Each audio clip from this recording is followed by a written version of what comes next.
Good evening, and welcome to our special program this evening, where we're going to be focusing on stress and anxiety, and of course, the singing of songs like we just heard this evening is a big factor in decreasing stress and anxiety.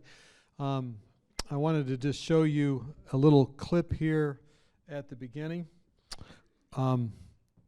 We have several websites here at Weimar Institute, and one of them is called TCI, Total Community Involvement, TCI, where we've been putting up some videos, and I'll show you a new one this evening about stress and anxiety that just came out. And then our speakers hopefully will both be here. Dr. Nedley is already here, and Dr. Binus is coming. If one of our folks could, maybe, John, you could go to the gate and meet him at the gate, if you know who he is, Dr. Binus, and make sure that he can get in the gate, or can walk in, because the gate is locked. That'd be helpful. Okay, so let me see here. Do we have sound? I hope we have sound. Do we have sound? No, we do not. So, let me see here if this is the problem. Let me see.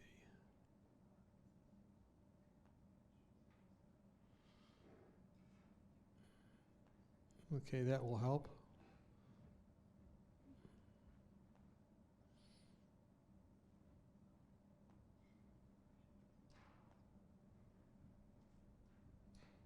Should be sound now. Symptoms come on. Okay, let's start it back again. All right. Have you ever been filled with stress and anxiety? Just kind of feel like a tightness in your chest? Maybe some symptoms that come on, like your heart racing. That's happened to me, and that's probably happened to many. And in the last few days, many are concerned that. Is there a reason that sound is like that? Let's try this one more time.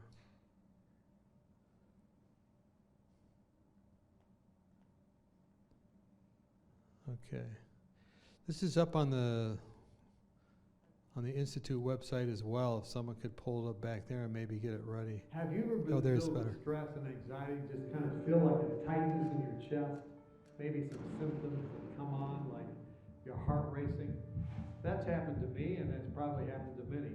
And in the last few days, many are concerned. They're anxious, especially since there's been a lockdown in the state of California. So what kind of things can we do to get through those anxious moments?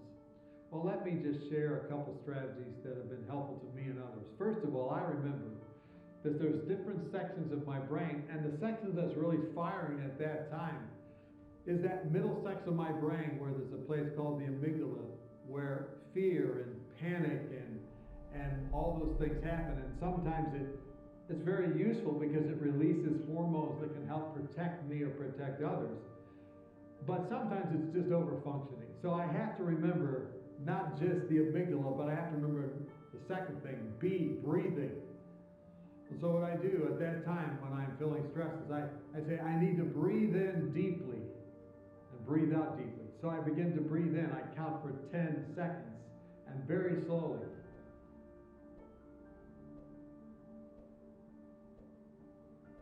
And then out. And I do that a number of times. But that's not where I leave it. Not only do I think about my midbrain and breathe, but I also think about what are those thoughts that are causing anxiety. And I analyze them, and I kind of re-script them, relabel them, you might say. So instead of having fear, I think, wait a minute, fear is about the unknown, it's about the future. Maybe instead of fear, I can have anticipation. And then maybe instead of frustration, I can say, wait, I'm learning patience. I might remember a text, count it all joy when you fall into various trials, because you're actually learning how to be patient. But then finally, and probably most importantly, I begin to think about a promise or something from God's Word that can help me. One of my favorite is in Colossians chapter 3. If then you be raised with Christ, set your mind on things above, not on earth. For you died, and your life is hidden with Christ in God. And when Christ, who is our life, appears, we also shall appear with him in glory. And that gives me such peace, because I realize my life is hidden with Christ in God, and anything that's happening had to come through him. And I realize he loves me, he cares for me, and that gives me more peace than anything else. And I hope it does you too.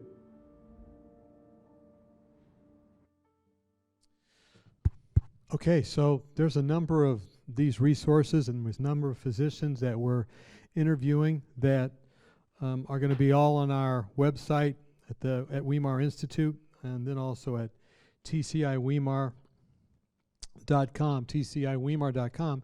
And I don't know if our AV guys could put those things up, those websites, at some point on the screen. We want to take some questions also from you later on that are watching from afar, or even if you're here, as part of our skeleton crew here, you can text them or email them to, I think it's live@weimar.org, live@weimar.org. And if you could have that up there as well, then that'll come to our email, and then we'll be getting the questions a little bit later in the program this afternoon. So why don't we just begin this evening with just a word of prayer, and then Dr. Nedley will give maybe just a brief overview. I don't know where Dr. Binus is when he's here as well. He may also talk about what's happening in the world that's increasing stress and anxiety. And then a little bit later, we'll then start taking the questions that you have emailed into live@weimar.org. Let's just pray together. Father in heaven, many hearts are burdened and have a lot of stress, a lot of anxiety because of the many changes. And so we ask that tonight's program and presentations and questions and answers could be helpful to people not only here, but across the street and around the world as well. We thank you. We come in Christ's name. Amen. Dr. Nedley.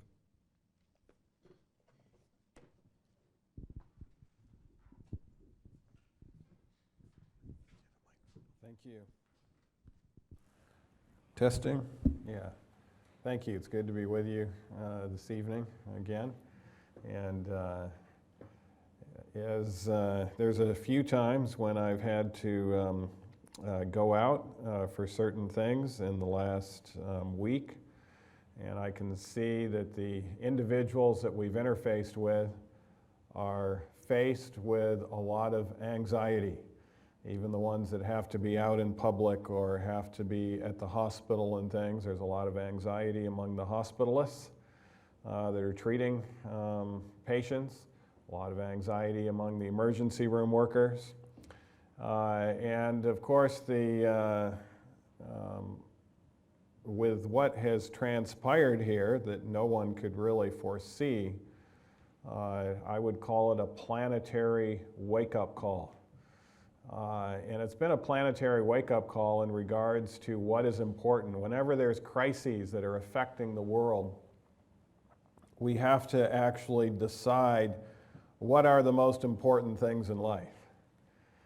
And our country has made some of those decisions for us. They've decided the most important thing, even more important than the economy, more important than competitive sports, more important than us being touchy-feely with each other, more important than we could have a whole host of things, even more important than churches staying opened, is health and life. And so that is clearly their number one priority, and it's even precedented and taken precedence over mental health, because mental health issues have actually not improved during this time. Mental health issues have actually worsened. We have more anxiety than ever before. We have more panic than ever before. Panic disorder is rising. And soon to rise along with this are going to be the traumas and post-traumatic stress disorder, which is another form of anxiety disorder that's also going up. And some people have asked us, we have been on the media here and there. There's been a lot of questions that have resulted from that. But anxiety, how would you define anxiety? Anyone want to try to give a stab at it? Worry, okay, yeah, it involves worry. That's a pretty good synonym. Is it always bad to worry? No. There's actually some times when it can be good to worry. In fact, what would be good worry? Anyone want to give us a try at that? What would be an example of worry for good?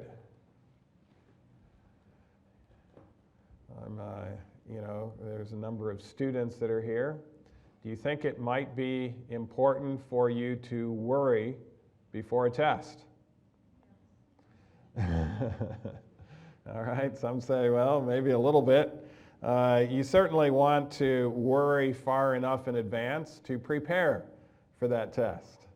And if you have no worry and you're just thinking that everything's going to be fine no matter what you do or no matter what happens, you could have an individual wake-up call that could be, fraught with pretty severe consequences.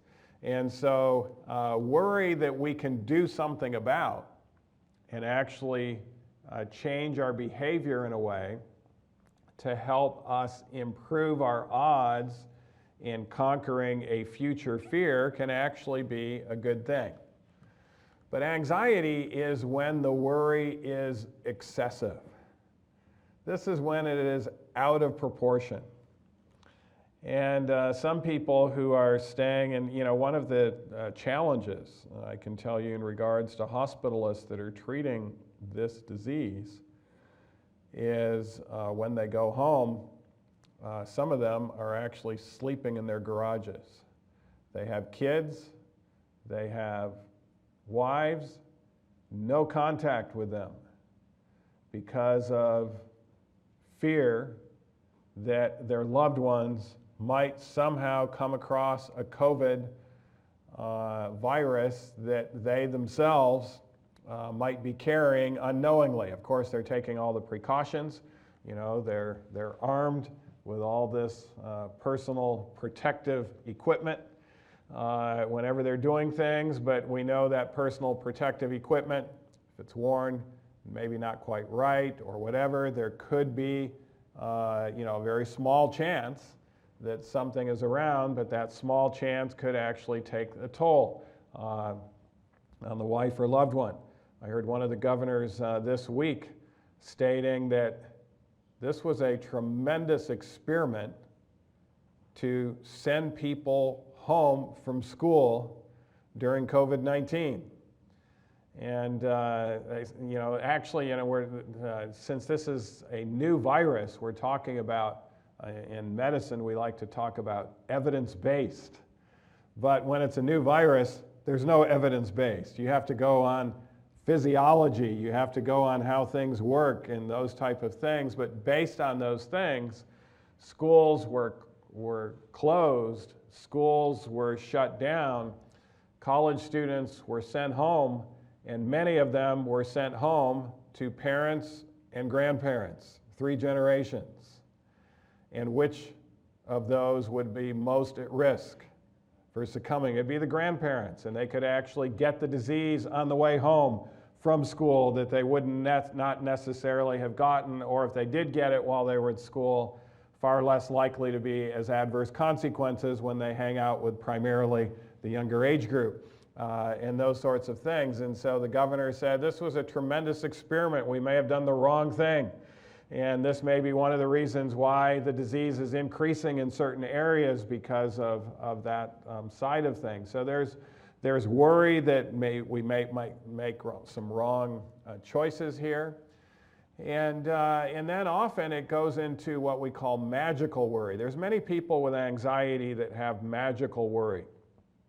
Magical worry goes like this: I must worry about COVID-19, otherwise I'm going to get it. Now, is that true?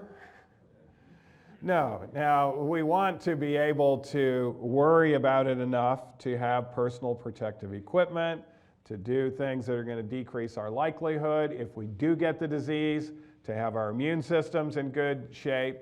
So if that worry results in changes in behavior that increase our likelihood, then it can, but worry by itself, just preventing it from occurring, is nonsense. But there are a lot of people that actually believe that. It's completely irrational, but we have many people that come to our program with anxiety that have this magical worry. And they believe they have to worry about things. They have to remind themselves to worry about things. Otherwise, those things are going to happen. They don't necessarily change their behavior at all about it. But that, of course, is actually going to suppress the immune system, is actually going to cause a greater likelihood of more irrational thinking. It can cause some frontal lobe suppression, and we're actually less likely, when we have magical worry, to actually change our behaviors in ways that can be healthy for us, because we're relying on the magical worry and not necessarily that change in behavior.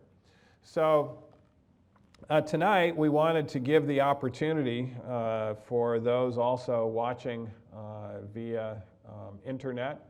I know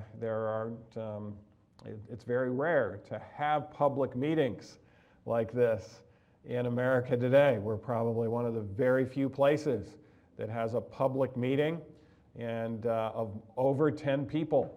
But we do have social distancing. And it's not the number of people per se, but it's the social distancing that is the important part of things. And as long as that social distancing is there, I think I mentioned last night on the media, my wife actually came home from Oklahoma on Wednesday, and there's a lot of fear in travel today. And it turns out that it's actually the best time to travel because there's nobody at the airport. There are no lines. You can keep social distancing completely, even with the TSA agents. And then you get on the plane. It was a big 737, 19 people on the airplane.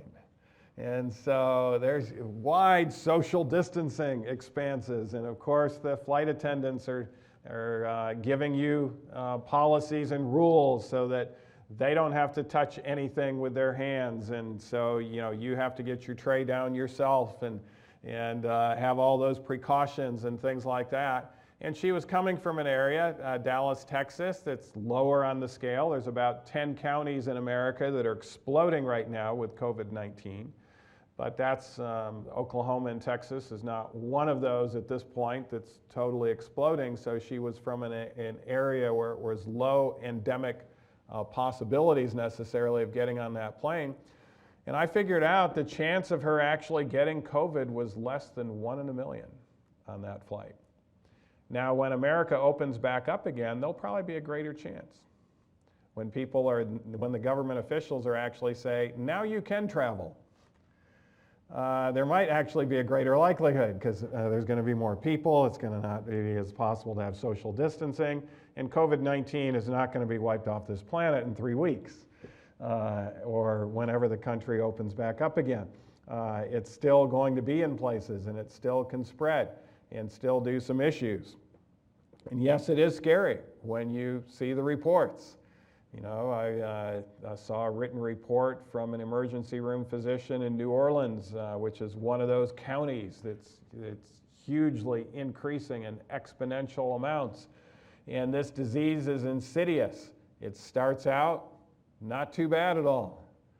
And it starts out and you think you're actually in pretty good shape. You kind of have a cold, you want to be checked out, and then they do your saturation and you don't think you're short of breath at all, and the saturation is much lower than it's supposed to be. Big giant clue that this pneumonitis is going on. And sometimes it is asymptomatic even though there are consequences going on. One individual came in with a fractured humerus and had to have a CT scan done, and on the CT scan they found the pneumonia. No cough or anything, but the pneumonia was actually a COVID-19 pneumonia.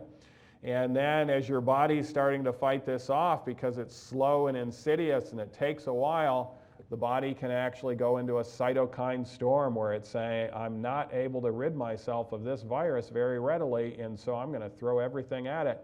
And your immune system ends up destroying your own lung tissue in trying to fight this virus. And that's how the deaths are occurring with acute respiratory distress syndrome. And so doctors are being told how to look for this and how to catch them before they get to that stage. And ventilators are saving lives, and there may be a shortage of ventilators. But in reality, at least in some places, I heard New York, there might be a shortage currently. But you know, to hear about these things, yes, it's important for me as a hospitalist because I can be treating this in our local hospital to know all of the signs and symptoms and those sorts of things. But for somebody else who's not a hospitalist, who's not going to be treating it that way, to be reading all of these detailed reports and hearing about ventilator shortages, there isn't really anything they can do about that. And this actually is not good for them.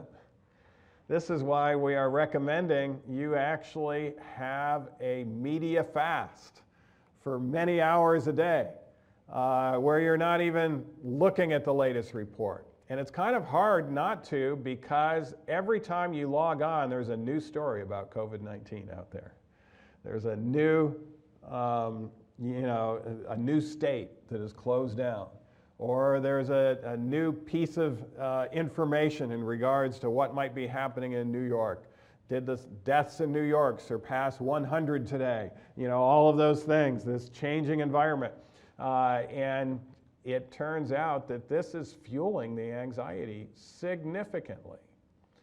And so with this crisis, as we readjust and put those top priorities in place, this disappointment could actually become a great appointment for us individually and also maybe even as a nation.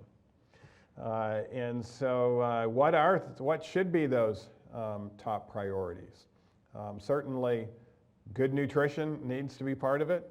That big New Start acronym: exercise, aerobic exercise in the outdoors, sunlight, being out in fresh air, staying well hydrated, and also using water externally.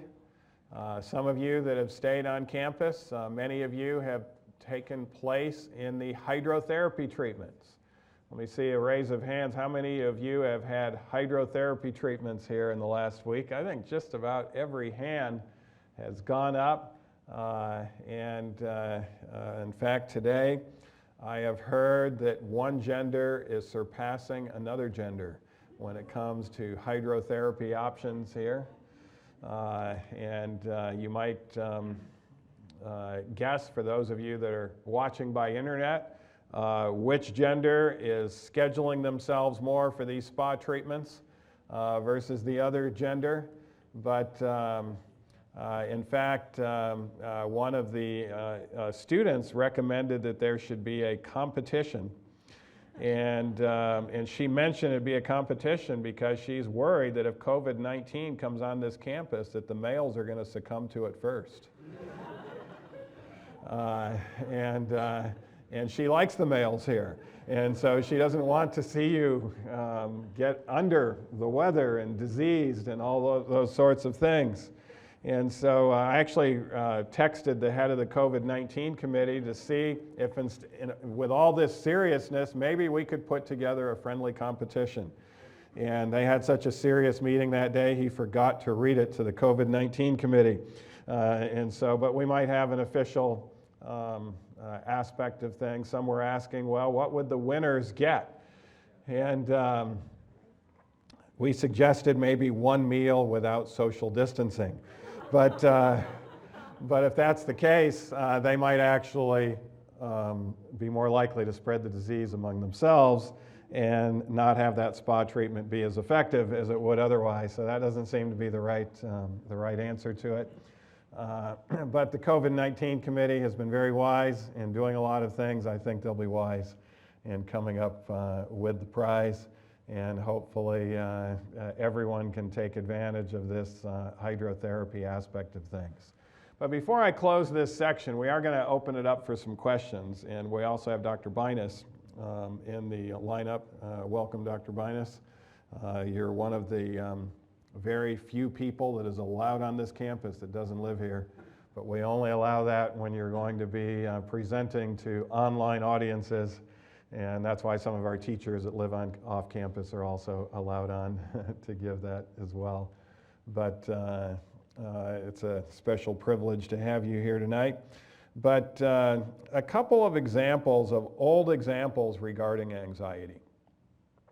One individual that had severe anxiety and panic to the place where his knees were knocking was Belshazzar. What had led up to his anxiety?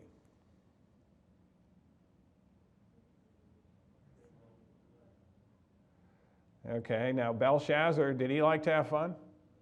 Oh yeah, he liked to have fun.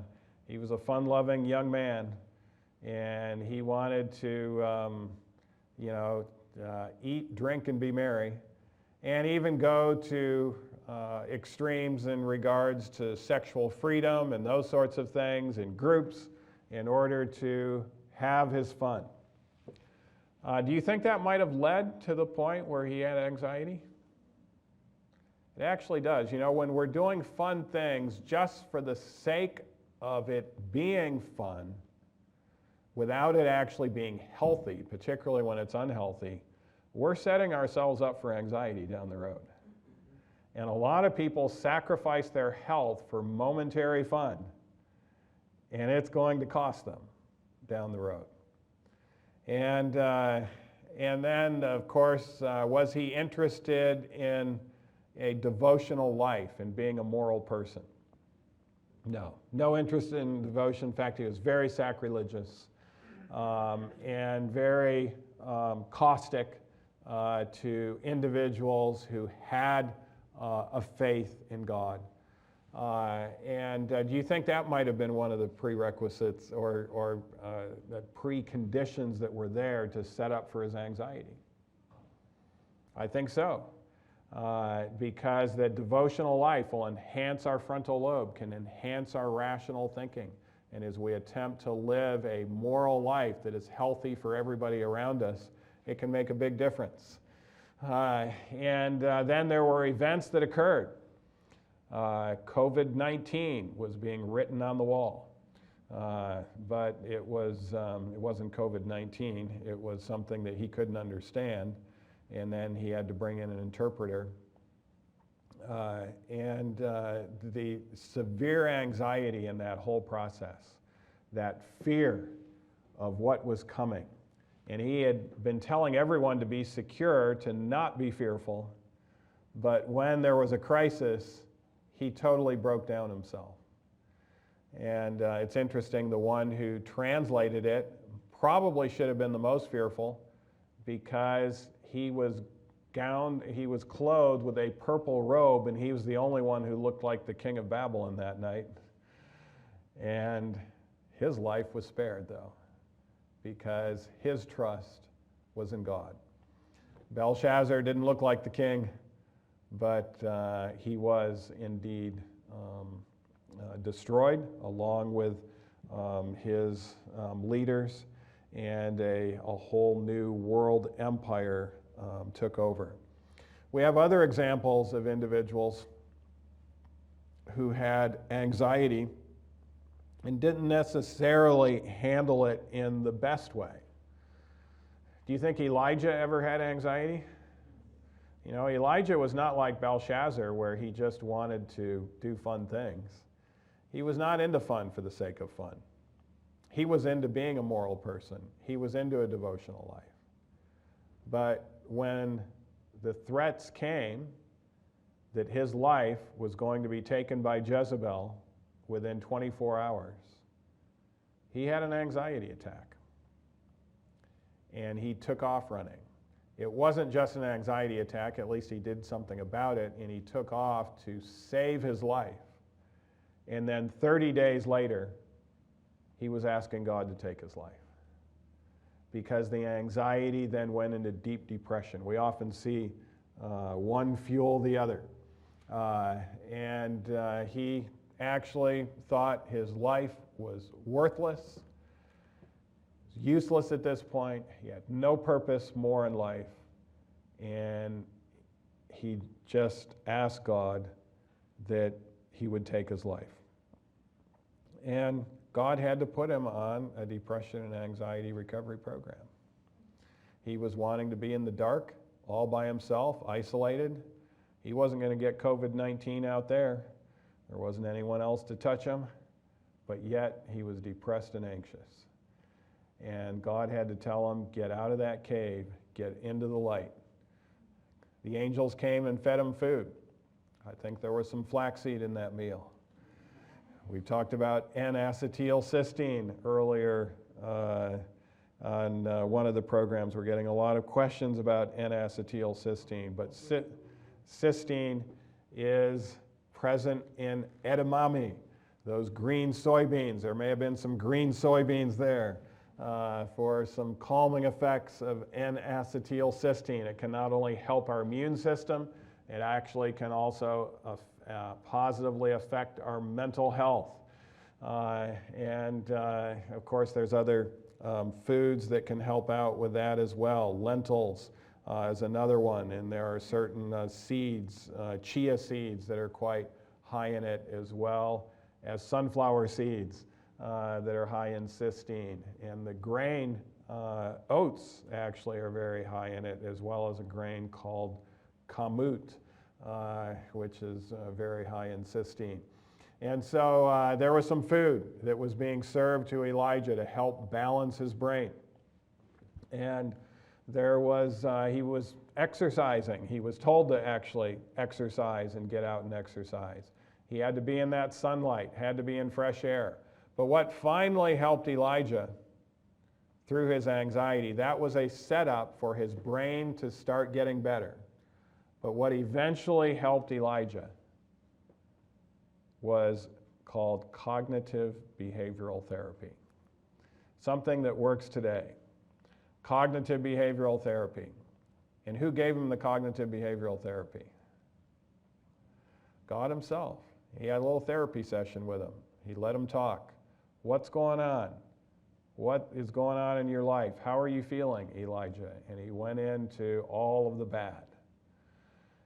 And he even said, the first time he said it, God let him get by with it, he said something that was actually wrong. He believed it, but it was a lie. And when we start believing lies, we're going to have problems with our mental health eventually. And the lie that Elijah believed, what was it? I'm the only one that hasn't bowed the knee to Baal. How could he have said that more accurately?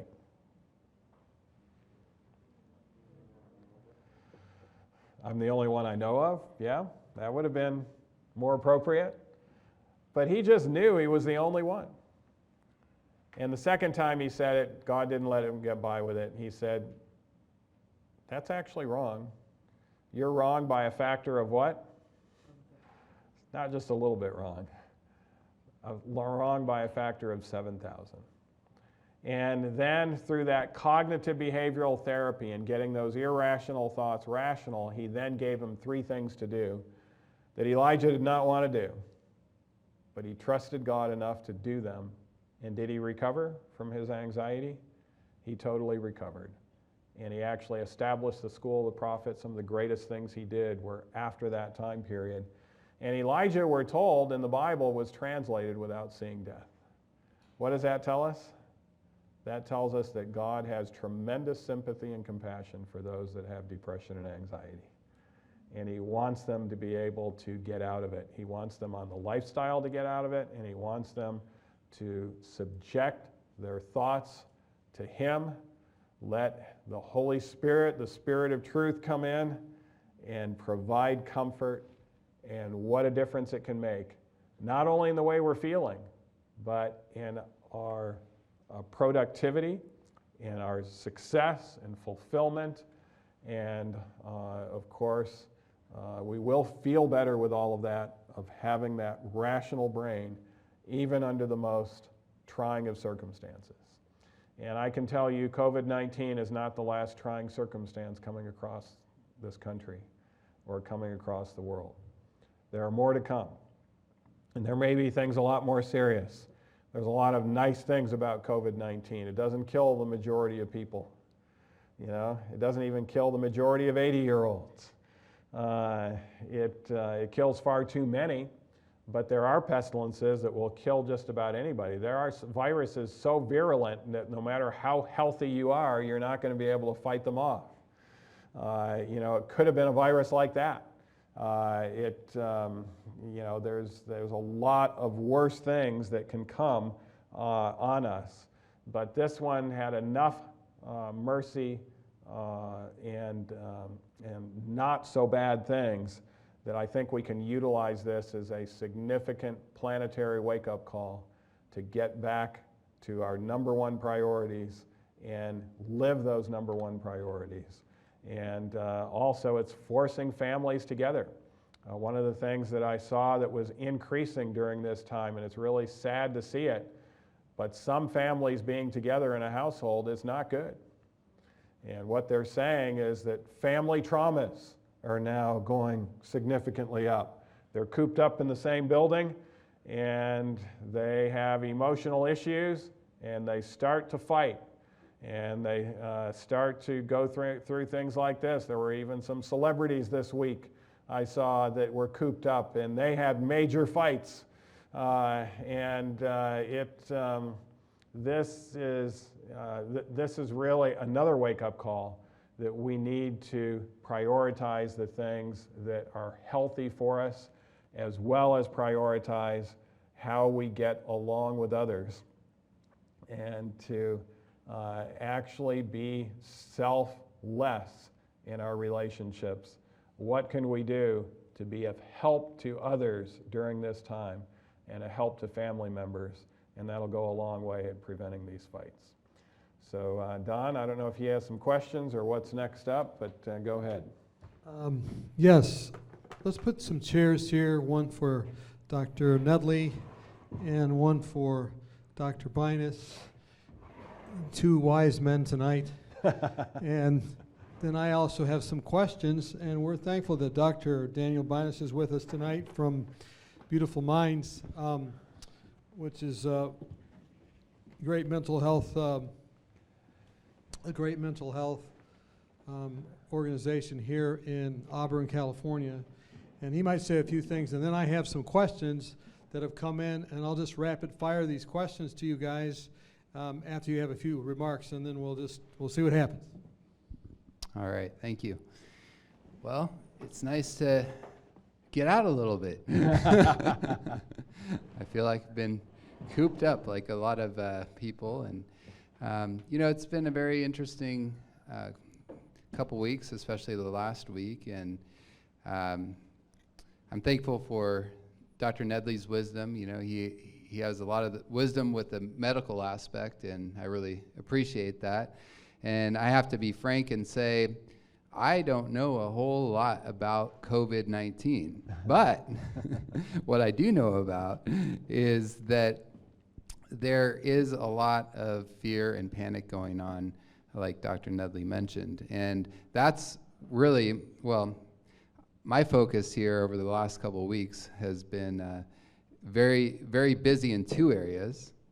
And one of those areas is dealing with people that have a lot of panic, anxiety, and some people with overt depression related to this. So actually, even though a lot of industries have slowed down, what do you think is happening to the mental health industry?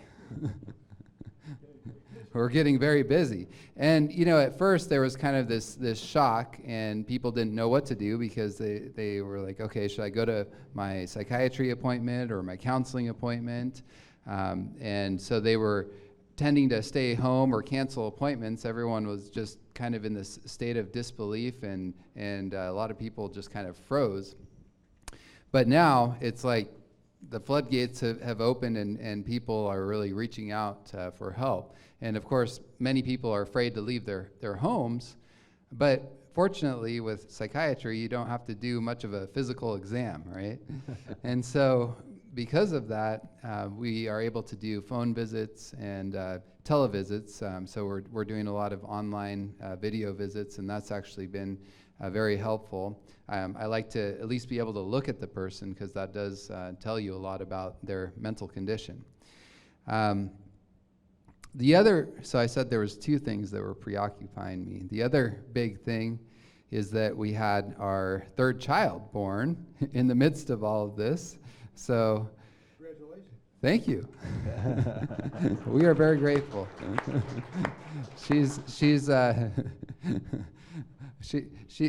didn't plan it to happen in the midst of a catastrophe like this, but I guess we can say she's really a princess, the Corona princess. No, that's a bad joke. What we're very thankful for is that she was actually able to be born at home.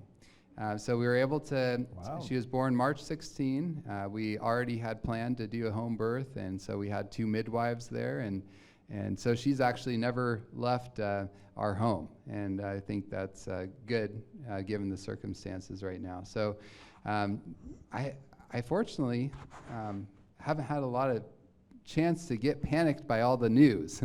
Now that being said, I found out yesterday that my uncle in Germany actually got coronavirus, and actually the whole family ended up getting COVID-19.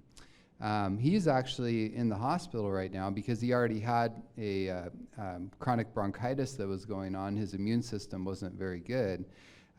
He seems to be getting a little bit better. He's not on a ventilator, so we're thankful for that, but please keep him in your prayers.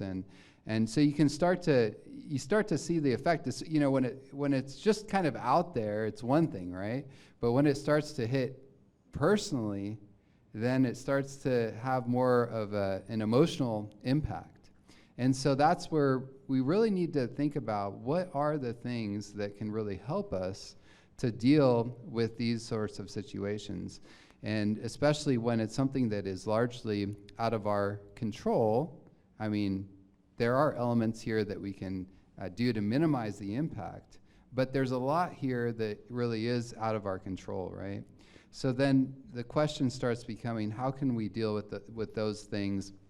Of course, the physical things, a lot of people, I think, and this is a defense mechanism that a lot of people use, will start hyper-focusing and obsessing about all of the physical things that need to be done or could be done.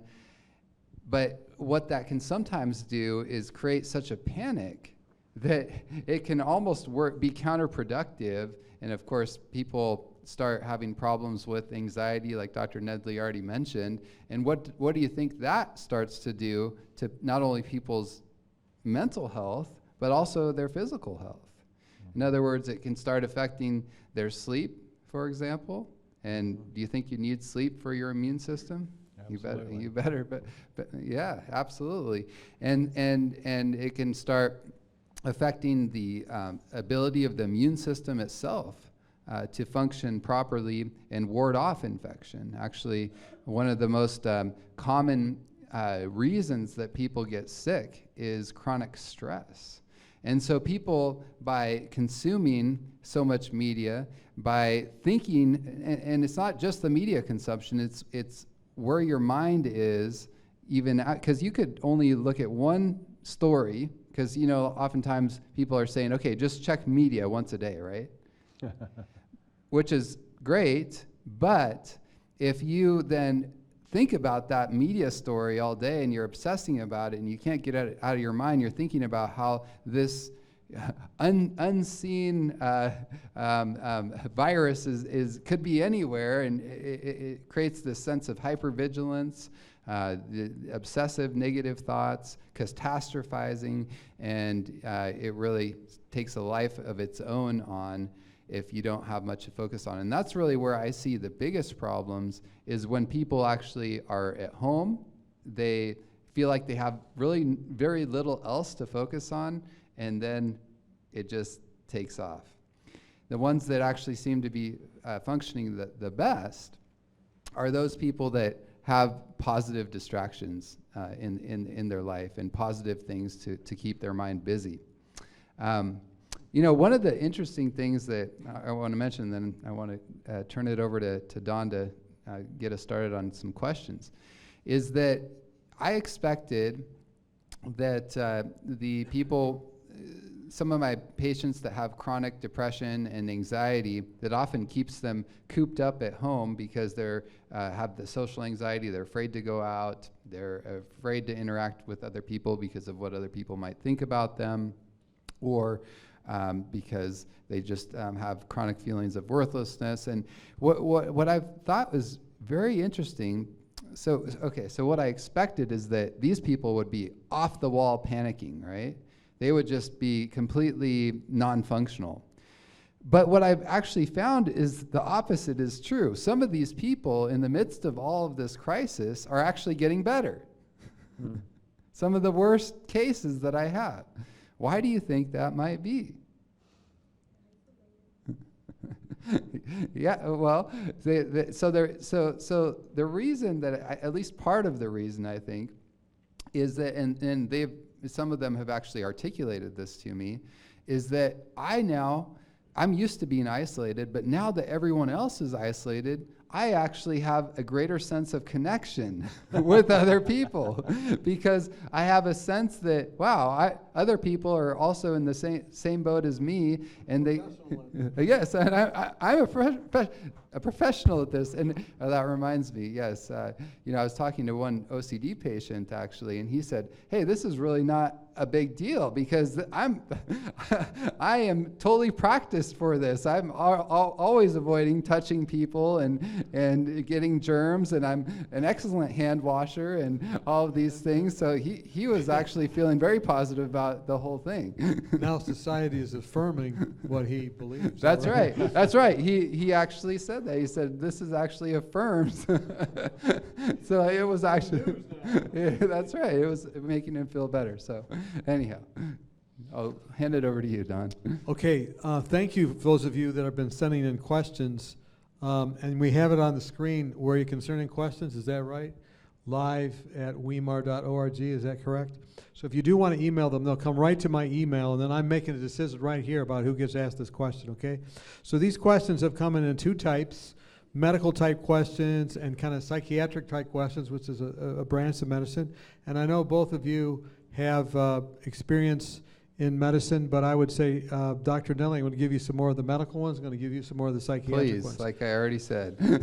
Okay, this is right here from our community. I can tell it probably came from a community, the website, tciweimar.org. I have due dates with property taxes court hearings. I can't get answers from Placer County courts, whether or not they're business as usual or they're closed or what should I do? I'm upset because I'm contacting my bank and there's no real answers coming, and so my issues are not being addressed. And will people be accused if they don't meet deadlines? How can I not let these kind of things build up, all this tension? So he's saying, that's what's happening, and I'm getting stressed out. What do I do? So what would you say to JK? Well, I don't know 100% what all the repercussions if we don't meet the deadlines, but what I do know is that just about every government organization is relaxing their regulations. And for example, normally the insurance companies won't pay for phone visits, only for televisits and face-to-face visits. And yet in this crisis, they've actually been mandated that you need to relax those restrictions. And then think about the tax due date. That's been actually postponed for 3 months to July. And so I would be pretty sure if you're doing your best to meet your deadlines and all of this, that I think for the most part the government is going to be understanding for people that are honestly doing the best they can. But getting back to the stress and how to actually cope with that, again, this is going back to how do we deal with certain things that are really out of our control. And when I think about dealing with stress, I think about two main categories. And this is a Psychology 101 sort of teaching point. There's problem-focused coping with stress, and then there's emotion-focused coping with stress. So let me use an example. So if you have an upcoming test, and you're feeling stressed about it, you're feeling appropriately worried, right? Then a emotion-focused coping with way of dealing with that might be saying, okay, well, I'm going to go on a run, or I'm going to eat some ice cream, or I'm going to talk to a friend. So you're dealing with the emotional aspect of the stress to alleviate that, but you're not dealing with the underlying problem, okay? Problem-focused coping would actually be saying, I'm going to study for the test. And so now in that situation, hopefully you would use the stress energy primarily for studying for the test. But you might also use some of the other coping. And with just about every problem that we face, we want to use a combination of those. I mean, we definitely want to use the problem-focused coping. So in other words, we want to actually address the underlying issue the best we can. But with something like this, there's a lot here that really you can't do much about. So it is important to find some good emotion-focused coping strategies, and there's a litany of those. I mean, the list could go on and on, but one of the things that I think is extremely important, I always tell people when they start our depression, anxiety recovery program there at Beautiful Minds, is that if you want to jumpstart things quicker than almost anything else, and you want to really help start diffusing that stress, jumpstart your frontal lobe, what do you think people should do? Exercise, that's right. Exercise is probably the quickest thing that people can do to get that frontal lobe stimulation. And nowadays, people often are afraid even to step outdoors, and so they're missing out on a lot of the fresh air, exercise, the sunlight, these New Start sort of principles. So I really believe strongly that could be a great coping mechanism for dealing with stress. And then using cognitive therapy in these sorts of situations is extremely important to put things in perspective. And we can maybe talk a little more about that here shortly. And so I'll start with that. Okay, someone just emailed me while you were answering for JK. Have them call Placer County Sheriff non-emergency line.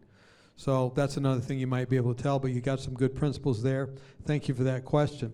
Dr. Nedley, question for you. How long does the virus stay in the air? Am I at risk when I walk by someone infected with no symptoms and breathe the same air while indoors? Okay, very good question. Actually, this disease is rarely spread by what we call aerosol. It is spread through droplet primarily. And about 97% of the cases are actually where people are getting it or more. is actually from touching the virus and then putting that virus from their fingers up into their mouth or their face or nasal mucosa or things of that nature. The virus itself is not shown to be transmitted by cough very readily unless it's that cough where you actually have a spray and a droplet. So if you are walking past someone and you're not even within the 6 feet, maybe it's 2 feet, and they happen to have the virus and they're asymptomatic, there's no way they're going to be able to spread that to you via air. It's just not going to happen. And so that's something that can help you to, feel more comfortable as far as being in public. The aerosol spread has always been through the cough and that droplet portion of things. But it does help us to be more vigilant in regards to the use of our hands. And I don't know how many of you have ever tried to go an hour without touching your face with your hands. It is pretty tough to do.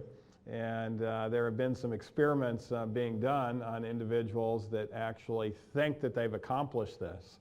And then we play it back and find out that they actually did. They weren't even thinking about it, and it came there. And so the hand washing, particularly when you're out in public and touching surfaces that are unknown that the other public is touching, it would be good to be vigilant then until you can wash your hands. It also is spread through the fecal-oral route as well. This virus goes through the GI tract, and so it's very important for people to wash their hands after they toilet. And also, this is one of the reasons why we have advised people not to shake hands as well, because you don't know who washed their hands after they toileted and who didn't at the time when they shake hands. And I think this is probably something that's going to change in our country from here on out. There's sometimes cultural changes. I think after COVID-19, handshaking will probably not be culturally acceptable anymore as a result of all this. We're going to go to the bow, probably. Yeah, we might actually become more Asian and have that nice bow aspect of things. But we need to be a lot more fearful of the droplet than of the aerosol. Yeah, so a pulmonologist that I interviewed this week said that when someone sneezes, what's coming out of that upper respiratory sneeze travels at 100 miles an hour. When someone coughs, it's a deeper thing. It's 50 miles an hour. So this is probably one of the reasons they want you to stay away from someone, just in case they erupt with a cough or a sneeze.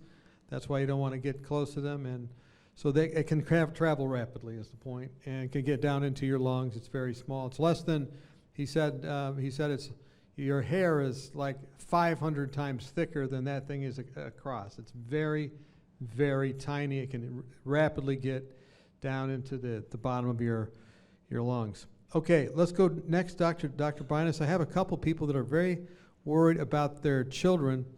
Let me just read these two things. I have, how do you talk to your young child, 8 to 10-year-old, about COVID-19, all the deaths that are happening in a way that does not generate fear in their little hearts? And another one said, how can I assure that my kids don't get emotionally scarred by all the fear that's going on?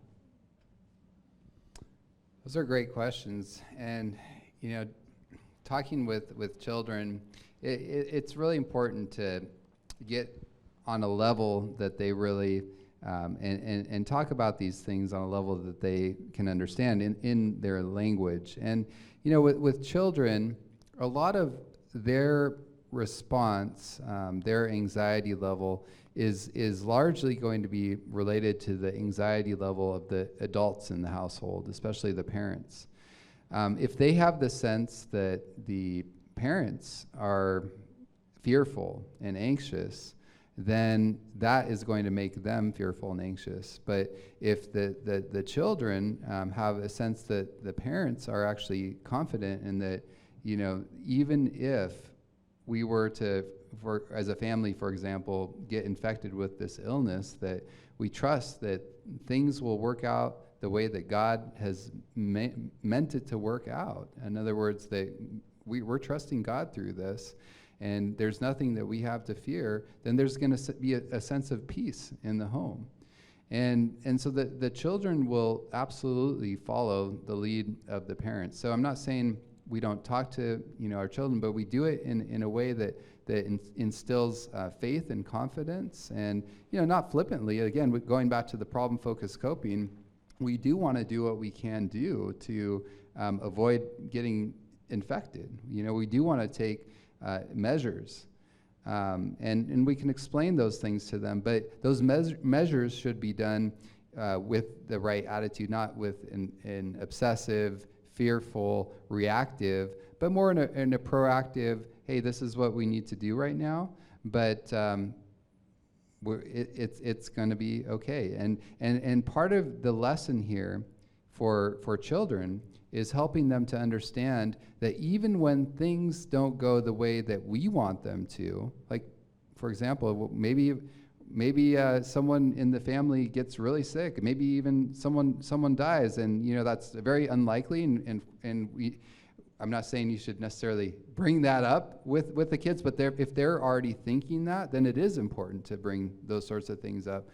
It's helping them to understand, even when things don't go our way, that God still has a plan, good can still come out of this, and there really is nothing to fear. And one of the things I've been telling my patients is that the good news is we already know the end of the story. And what is the end of the story? Well, the end of the story is that God will make all things right again. He will heal all manner of disease. There will be no more COVID or any other disease in the end. He will wipe away every tear from our eyes. So in the end, we already know the end of the story. So why should we be in a panic? Thank you for that. How at risk is someone, Dr. Nedley, with an autoimmune disease of COVID-19? What have you heard about this? Well, people with pre-existing conditions are more apt to have a serious course if they come across COVID-19. And autoimmune diseases are often treated by immunosuppressants. And so sometimes it's not the autoimmune disease so much as it is the medications they're taking from the autoimmune disease that can actually produce some problems, except for one important exception. And that is one of the medicines that's used for autoimmune diseases, particularly lupus, is called Plaquenil or hydroxychloroquine. It's a relative of chloroquine, which was the treatment for malaria. And hydroxychloroquine actually allows zinc to get into your cell at a much greater rate than it would otherwise when zinc is outside the cell. And when zinc comes into the cell and you have a virus in there, zinc actually stops replicase. And so it actually prevents that virus from being replicated in the cell. And so that actually can end the story. And of course, there was a study out of France which showed that hydroxychloroquine actually got rid of the viral load, or the PCR detection of the virus, within 6 days, where if they didn't use hydroxychloroquine, it didn't do as well. Now, some people are using it potentially too late in the disease, because since there's a shortage of that now, they're not allowing treatment really until you're already COVID positive. And so we're seeing if it's used too late, it can be a problem. But that would be one exception to the medication treatment thing. And so what would you do if you have an autoimmune disease? You still want to do the New Start principles. You still want to exercise. You still want to have enough vigilance to avoid it if at all possible. You want to still utilize the trust, and you want to be utilizing natural ways that can help your autoimmune condition, and it could potentially help you with COVID-19 as well. Thank you. This is one for Dr. Binus. I've been diagnosed with generalized anxiety disorder and panic disorder. I had MRSA about 10 years ago, and last year I was hospitalized for 10 days with pneumonia and almost died. I'm normally a very healthy person, never had a flu or cold, but because of my past hospitalization with pneumonia and COVID-19 and the COVID-19 crisis, I'm currently having a lot of trouble managing my anxiety. I'm not a germaphobe, but am pretty vigilant on cleanliness. The anxiety that I'm currently experiencing is made worse because I have 2 other members of my household that come and go to do essential jobs. If they weren't coming and going, I'd probably be able to handle this a lot better. What do you recommend? Well, like I mentioned earlier, I think one of the best things that we can do to actually minimize our obsessiveness is to do activities that are truly positive and make a difference for other people. Sometimes a big part of anxiety and depression actually is related to self-focus. And so one of the best things that people can do is do activities that help them to actually focus outside of themselves.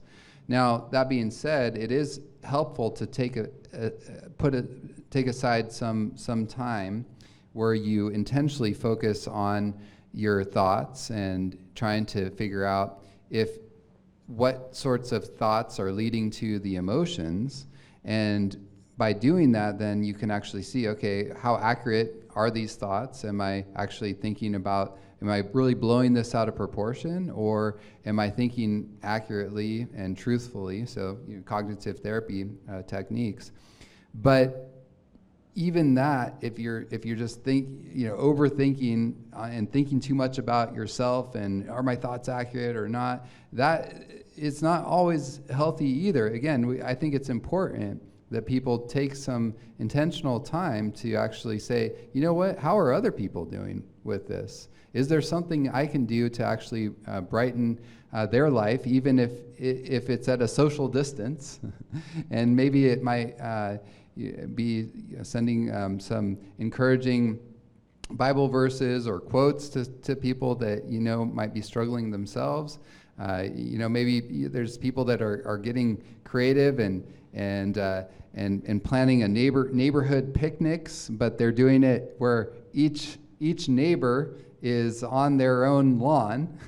So they have appropriate social distance, but then they have this ability to interact in their neighborhood, and they're all having their picnics with their families on their lawn. So those are just some examples of things that people can start doing to actually take the focus away from self and put it on being a blessing to others. There's actually been a lot of studies that have shown that doing great things it's interesting. The studies actually show that when people do something nice for you, your mental health improves. But the studies show that when you do something altruistic and nice for somebody else, that the mental health improvement is even greater. So I really think that can often be a great antidote for anxiety. Thank you. Dr. Nedley, there's a number of questions here people have asked about NAC. I'll just ask them all to you at once, and then you can figure it out. Can children take a NAC supplement? What should be the dose? Can NAC damage the lungs and cause cancer? So you could probably write a couple books here about this, so I'll just give you those two.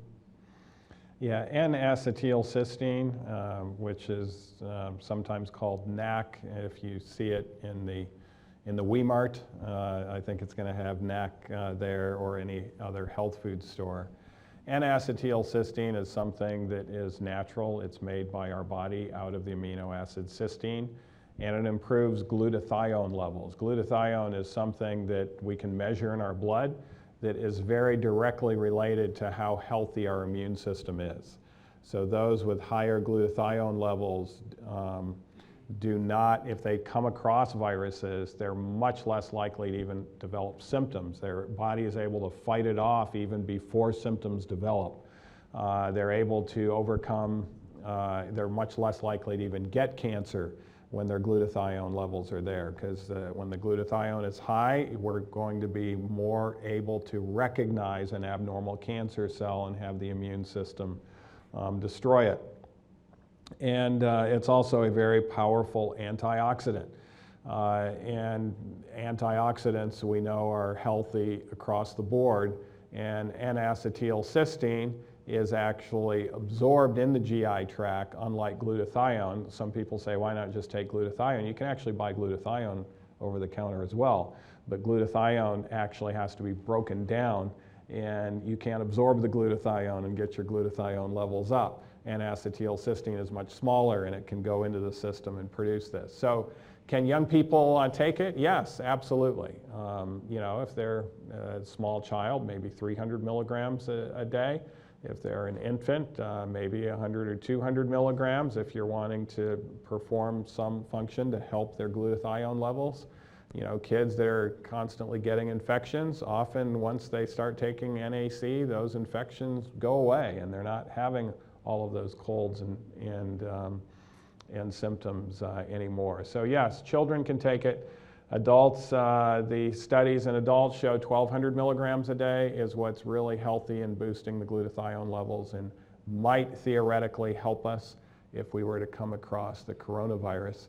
And can it cause cancer? There was one study in mice, and it was very questionable on how the design was done, that showed lung cancer could potentially be increased. Actually, it seemed to not have as healthy, in other words, the other antioxidants that would help us prevent lung cancer, the NAC seemed to compete with those, and those healthy antioxidants didn't do as well, and that's how the higher rate of lung cancer was seen in a mouse model. But that was not at all similar to the doses that humans would utilize. That was more similar to the doses that we would give in NAC if somebody came in with Tylenol toxicity.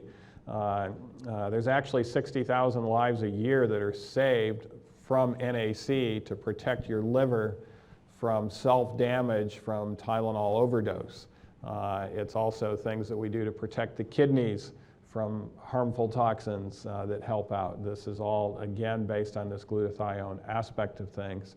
And the fact that it's over the counter and so natural makes it easy for us to be able to take advantage of that. So do I think it actually increases lung cancer? No. Why do I know that? Because there have been human studies that have been done taking NAC for years in large groups of human beings. It's also used for mental health in preventing dementia. If you have an Alzheimer's gene or if you're at risk of Alzheimer's, NAC can actually prevent you from ever getting the Alzheimer's. You take it early enough. And in those people, they're taking it for years and years, 30 and 40 years, and their rates of lung cancer have not been shown to be any higher than anybody else's.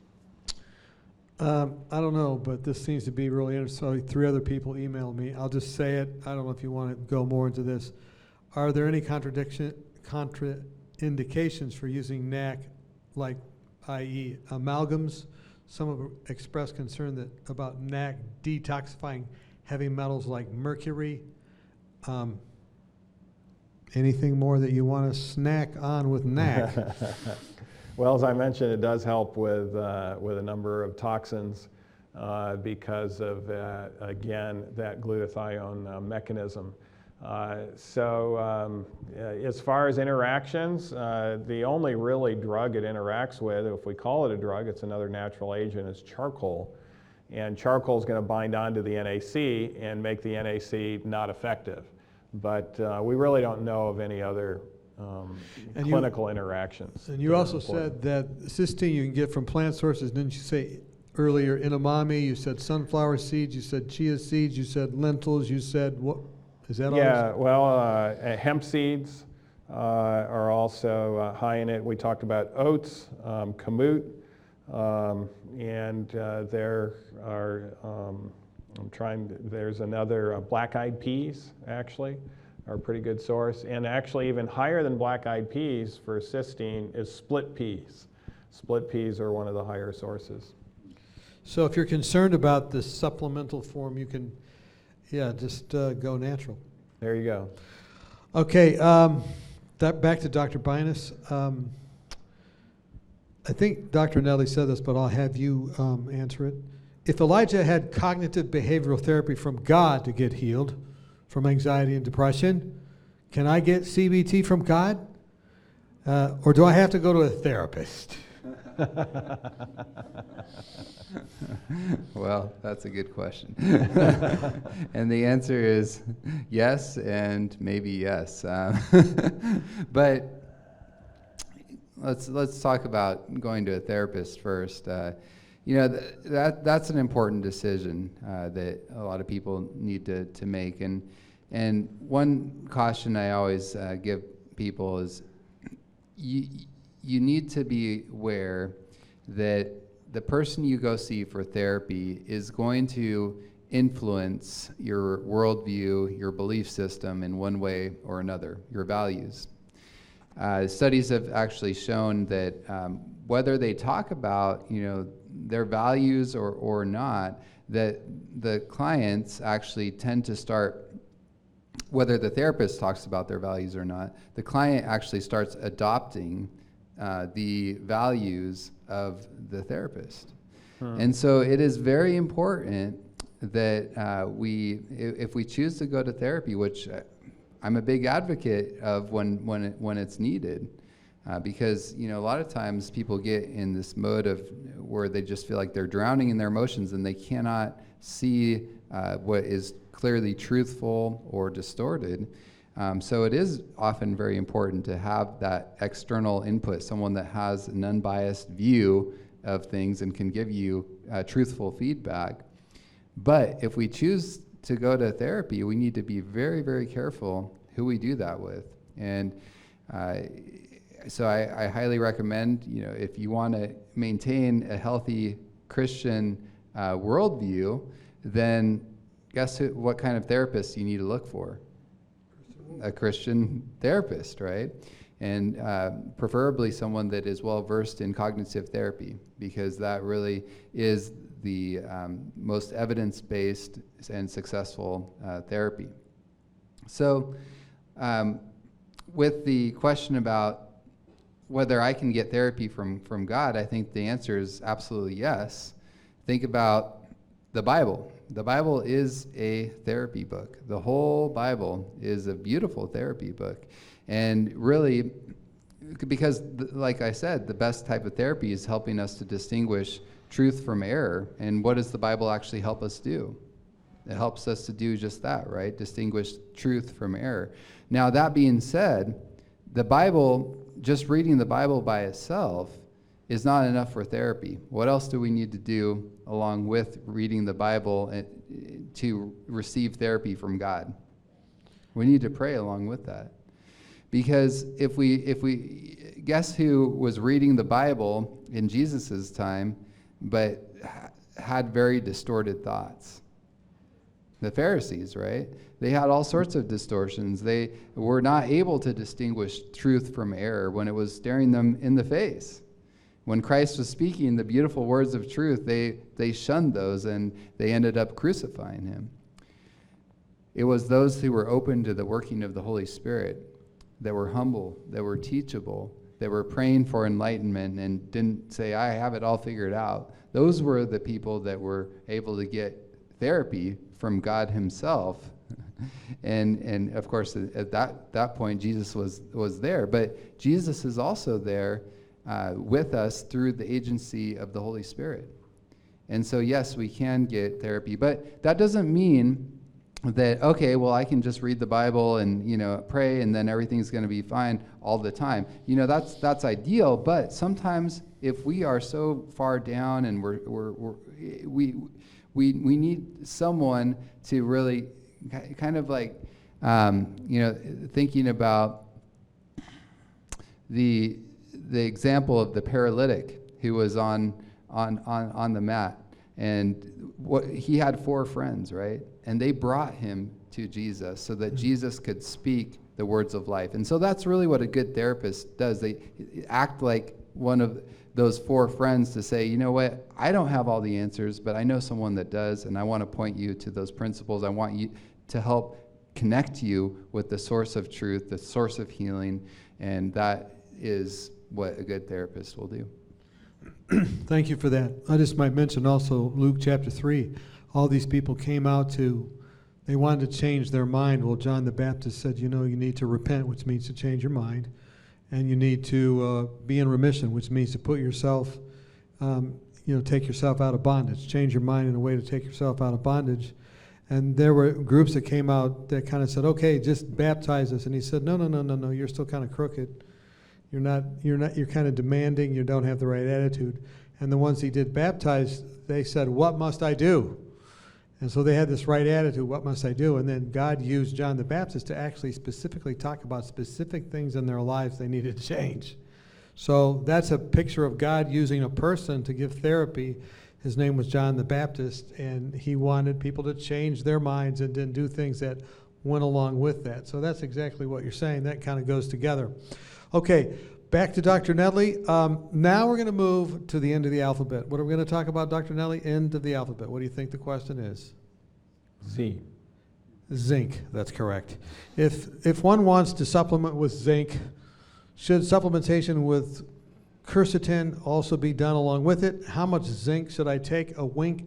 How much, this is almost rhymes. Zinc should I take per week?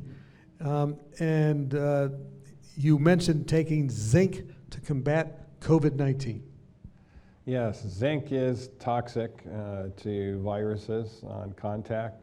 And I mentioned earlier how once it gets into the cell, it stops the replication of the virus. Quercetin has actually been shown to help open up the channels for zinc to get in. And so yes, quercetin with zinc makes zinc more powerful. I prefer to, instead of swallowing, although if you're zinc deficient, you're going to have problems with this virus.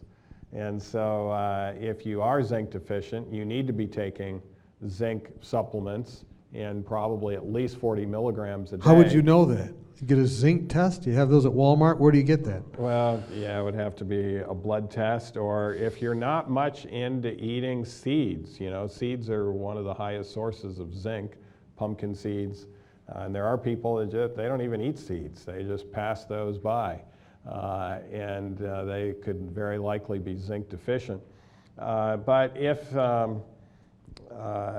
they are not zinc deficient, or they're eating those type of seeds, we actually recommend, instead of taking the zinc by supplement, to take it by lozenge, particularly at the first sign of a sore throat.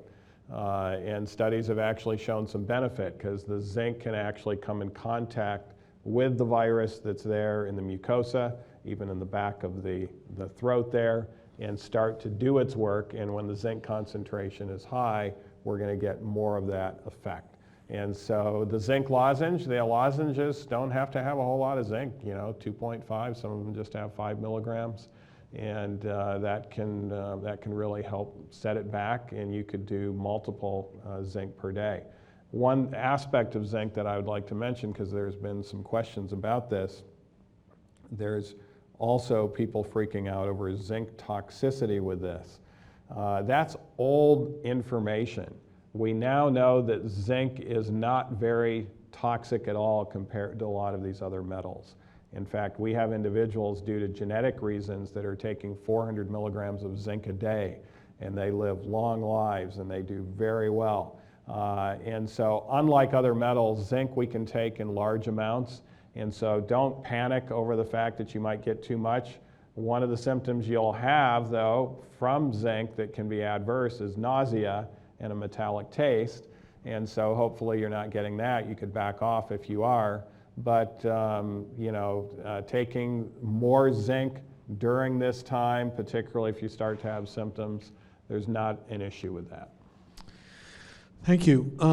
Okay, a couple here for Dr. Binus. How do I tell when someone has had a nervous breakdown? What symptoms should I look for? Thank you.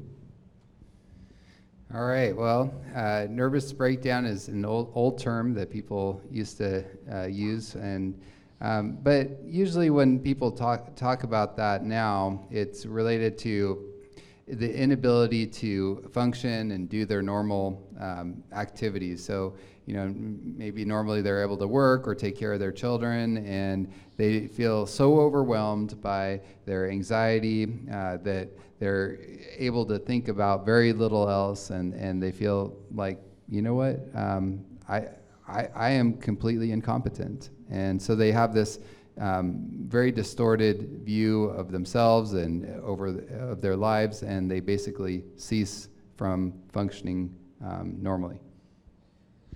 Okay, so that was too quick, so I'm going to give you another one. It was a good answer, but I'm just saying. How can I help other people with stress and anxiety from a distance? Just sharing the information does not seem to be enough. They don't listen to it. They're not listening to me. Thank you. Yes, we would all like it if people listened to us more, right? Because we always have the right ideas.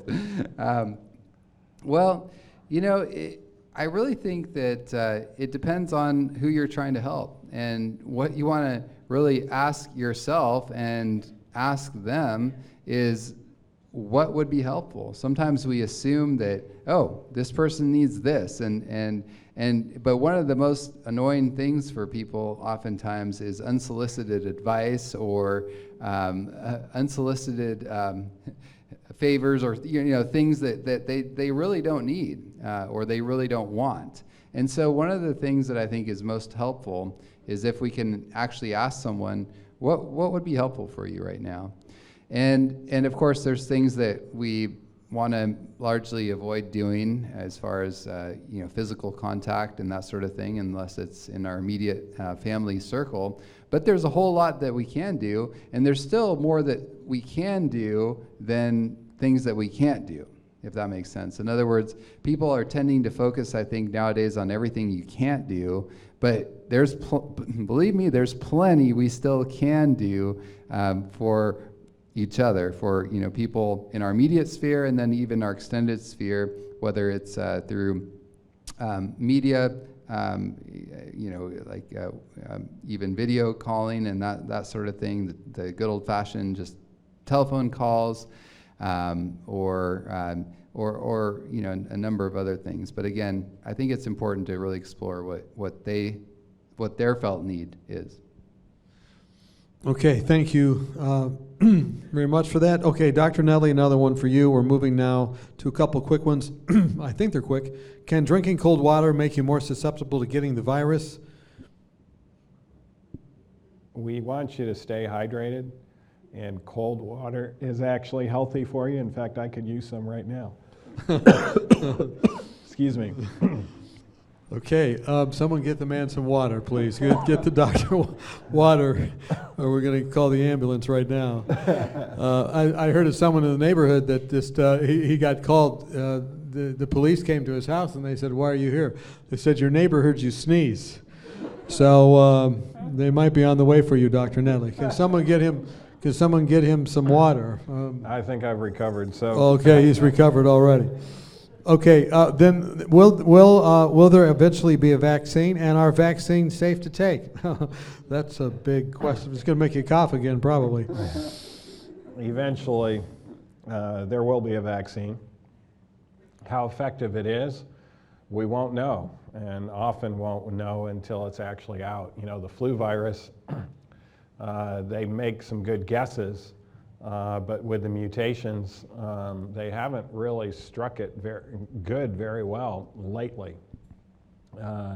And we're really not sure about how effective this vaccine is going to be. They're also not testing it necessarily on the people at highest risk, to where we could actually see how effective it is.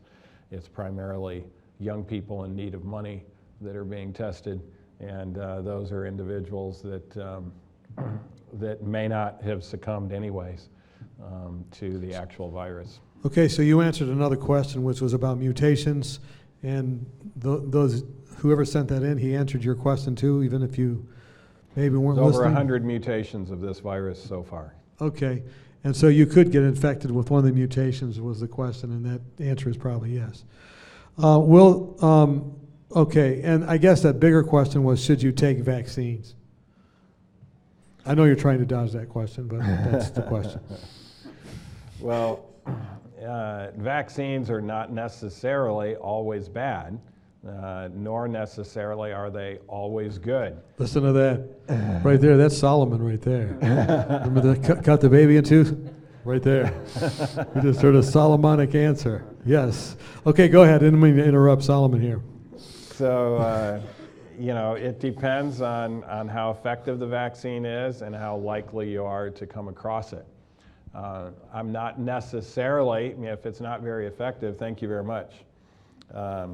If it's as effective as the flu virus vaccine has been lately, which has not been very effective, then I'm not necessarily into mandating that everybody in the world get this vaccine or else.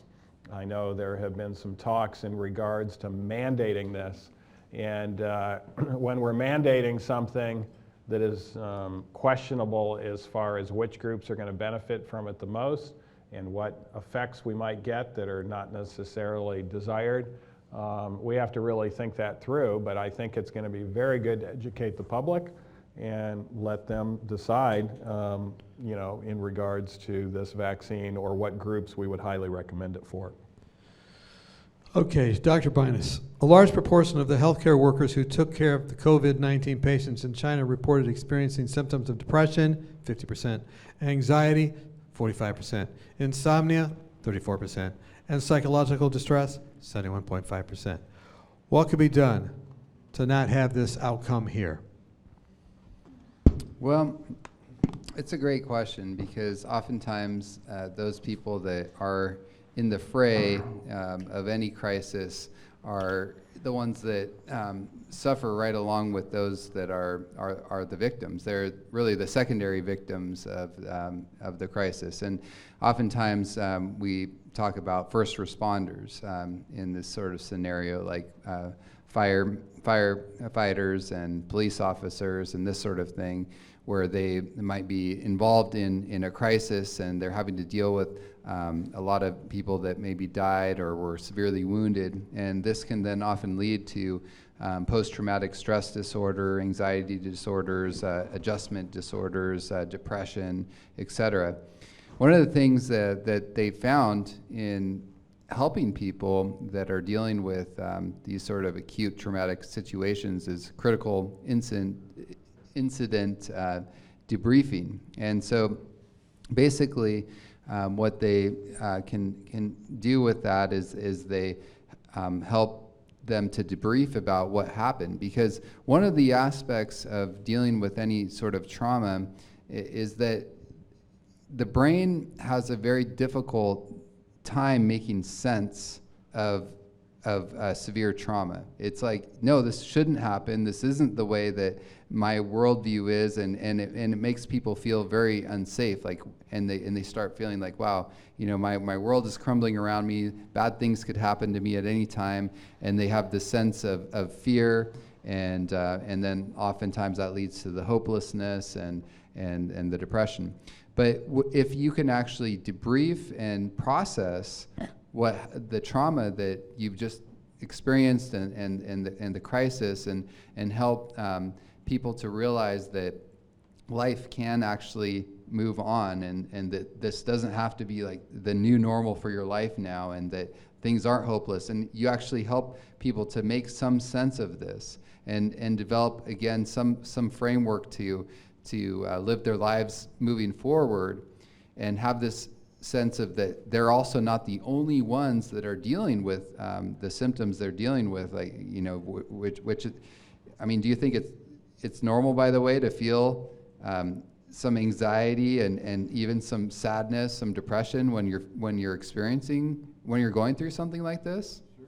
Absolutely. And so it's important to actually have these conversations with the healthcare providers, just like you would with the first responders, helping to normalize that, hey, this is normal to be feeling anxious. This is normal to be having some feelings of depression, which is different than developing major depression.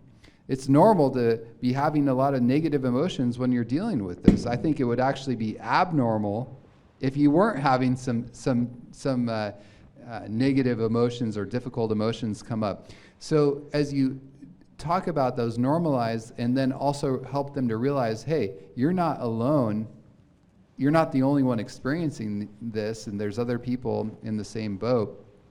That actually is a huge help, because one of the big things and the reasons that mental health problems really escalate is because people feel like, wow, no one can understand what I've gone through, and no one can understand the emotions that I'm feeling right now. And so there's this huge sense of disconnection and aloneness that can come from that. And so again, the debriefing, the normalizing, the connecting, and not to just relive the trauma over and over again, but to process it and then move on and say that there is a new day, there is a new life. Let's move forward. And yes, that was hard, that was difficult, but let's see what we can learn from these experiences. Let's mourn what we need to mourn. Let's make changes where we've made mistakes, but let's move forward. Let's become stronger. Let's strengthen our bonds with each other, and most importantly, our bond with God.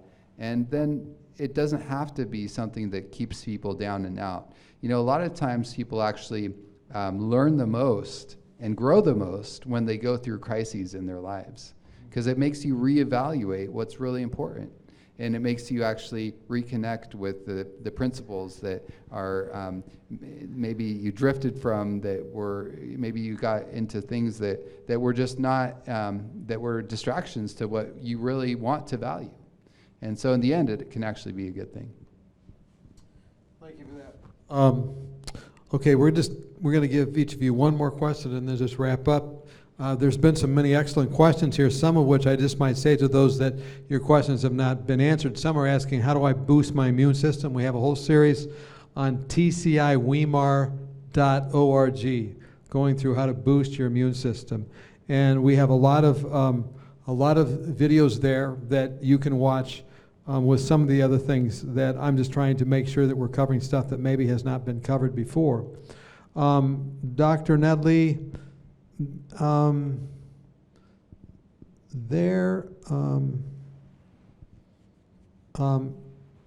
will it be safe to, I don't know, you probably can't answer this, but will it be safe to open up communities in a few weeks, or will it be safer to quarantine? How long is this going to go on? Well, I can tell you, based on the exponential curves that are developing in certain counties in America, we haven't peaked yet. And the peak is going to be, in some places 2 weeks from now. In other places, it may be later than that. And then there may be places that haven't been even introduced yet that could peak, even 2 months from now. And so I think it's going to be different in some areas of the country than others in regards to how long this goes on. And I know public health officials are going to be looking at that sort of thing because of the practicality as well, that we can't shut the country down indefinitely and can't continue to live like this the rest of our life.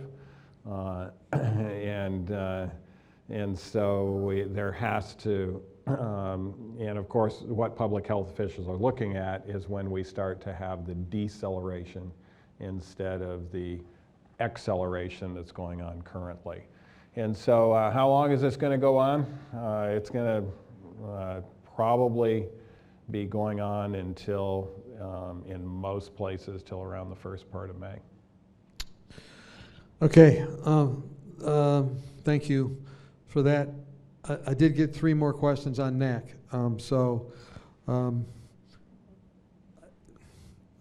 Anyway, I'll ask you those later, and maybe we can get back to these people because we have their email addresses, so I'm sure you're willing to answer those as well. Okay, this one just has to be answered, Dr. Binus. I've talked to a lot of doctors this week. Dr. Binus. If God hasn't given us the spirit of fear, but of power and of love and a sound mind, then why do some people have anxiety disorders and panic attacks? The text says that God's going to take care of it. Why use medication at all if He'll fix it? And if it's not His will for us to have these things, then why do so many have this ball and chain? And some have been carrying it like me for years.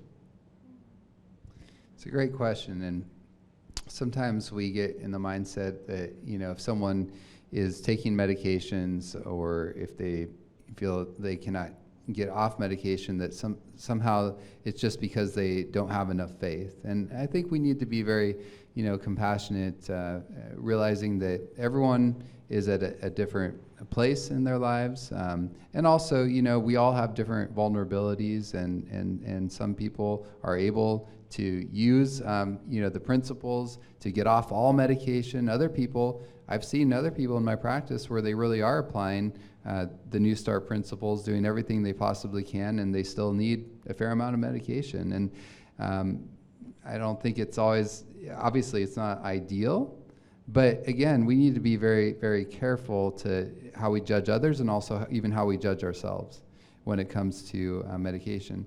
The ideal is, as far as using medication, is to use it, and this is my ideal concept, is like, okay, yeah, sometimes we need it where things when things get really bad, kind of like, okay, if you break a leg, then you need a cast and crutches, but you don't.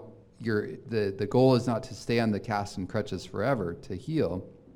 The medication can, in a similar way, kind of help stabilize people when they're in a crisis, but then over time, as you're able to implement the healthy principles that God has given us, then you need less and less medication.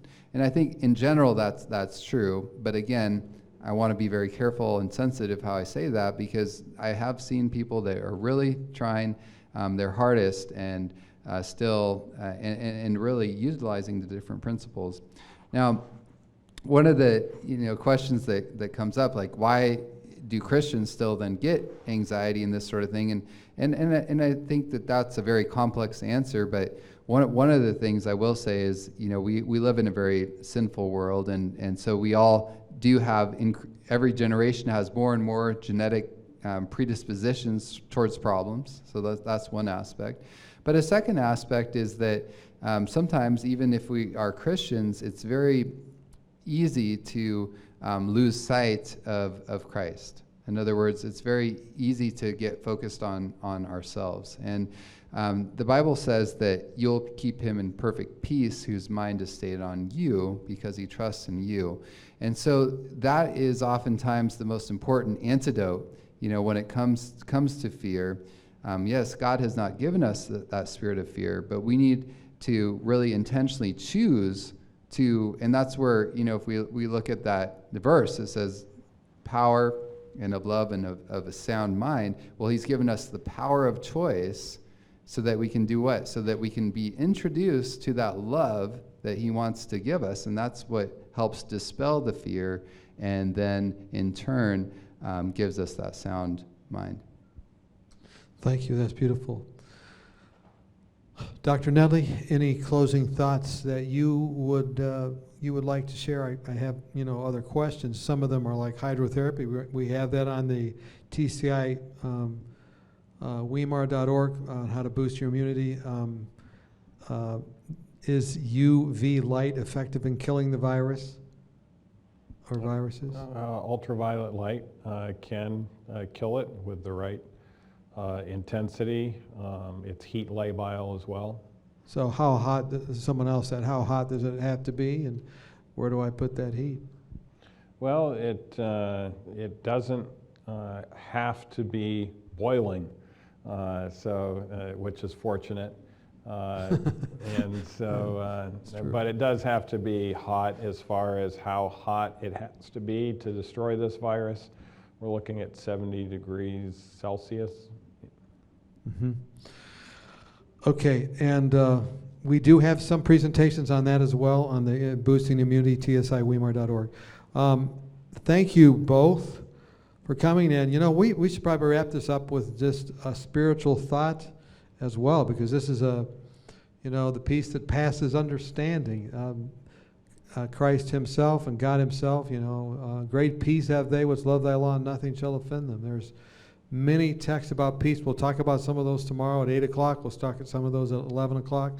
We'll continue on with some spiritual resources. But you mentioned one, Isaiah, thou wilt keep him in perfect peace, his mind is stayed on thee because he trusts in thee. Do you have any other favorite texts you like that are dealing with stress and anxiety? And Dr. Nedley, do you have any favorite texts?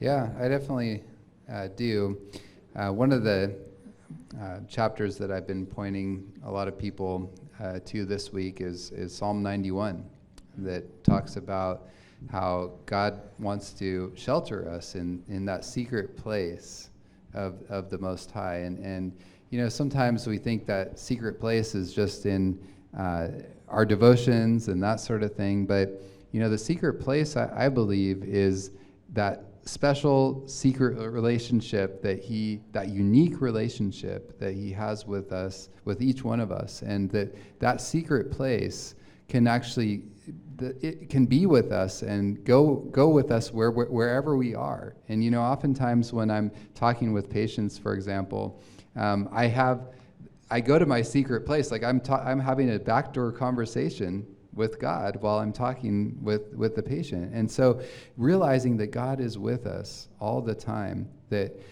because of that, we don't need to fear that there's nothing that will happen to us that he's not sovereign over and that he cannot bring good out of. That is what keeps us in that place of peace. So Psalm 91, and it's a beautiful chapter because it talks about the pestilence and how God is going to guard us from that. And again, that doesn't mean that if we get sick or something like that God's not protecting us, but we can trust that he knows what's best for us. Another psalm I read this week was Psalm 32, very encouraging psalm, and I could go on. I mean, there's so many beautiful, encouraging Bible texts that we can rest our hope on, and I think that's one of the most important things that we do frequently throughout the day, especially at a time like this, that we bring our mind back, because it's so easy to get distracted by all the fear, and we need to just bring it back, and that's what's going to bring us that peace. Yeah.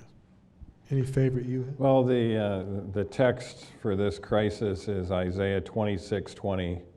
Come, my people, enter thou into thy chambers, and shut thy doors about thee. Hide thyself, as it were, for a little moment, until the indignation be overpassed.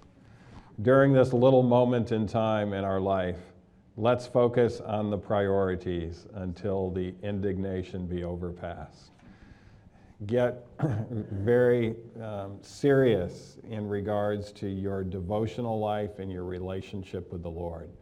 Don't let the media, don't let all of the distractions of the internet and the news take us away from really focusing in on the number one priority. And that's something I have to follow my own advice in. Since I'm a physician and I treat this, I have a desire to learn as much as I can about it. But I realize there's something even more important than me learning everything there is to learn about COVID-19, and that is in regards to the most important things in life. And so let this time be to refocus you on the most important things in your life, because the indignation will be overpassed, and we can come through this far stronger if we follow that counsel. Let's end with a hymn. They've shown that we can boost our immunity if we sing for 1 hour. So we just have 1 more hour to go. We'll just sing one hymn. It's going to be number 530, When Peace Like a River Attends My Way. So let's sing together number 530, When Peace Like a River.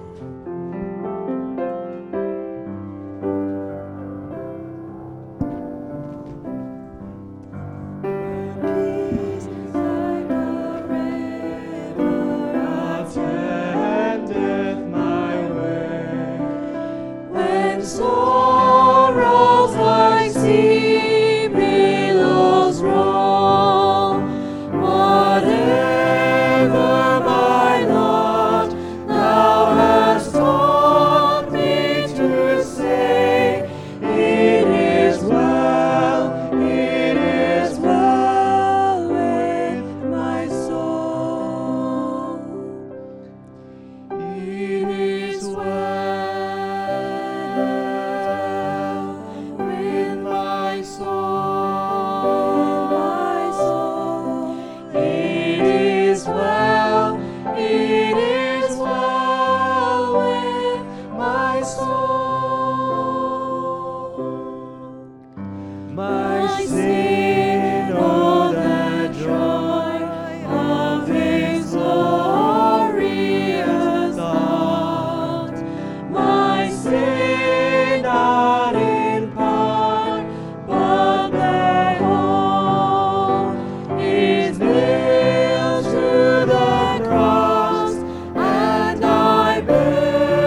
Lord, haste the day when my faith shall be sight. The clouds be rolled back as a scroll. The trump shall resound, and the Lord shall descend. Even so, it is well with my soul. It is well with my soul. It is well with my soul.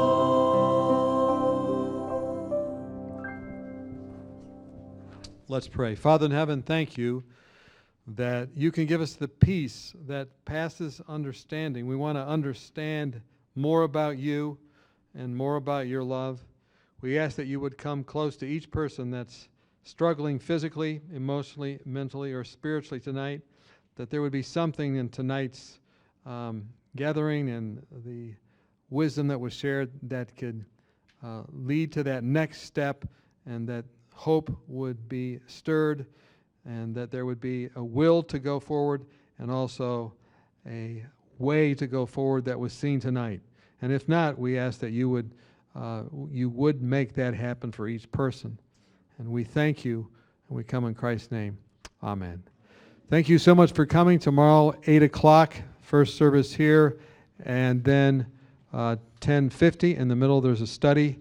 And you know that we don't have a lot of people at any location here, and we're practicing that social distancing. So we'll see you tomorrow, those coming at 8 to that service, and the other services coming up. And you can join us all on the web that have been watching tonight as well at the same way you got here today. Thanks for joining us.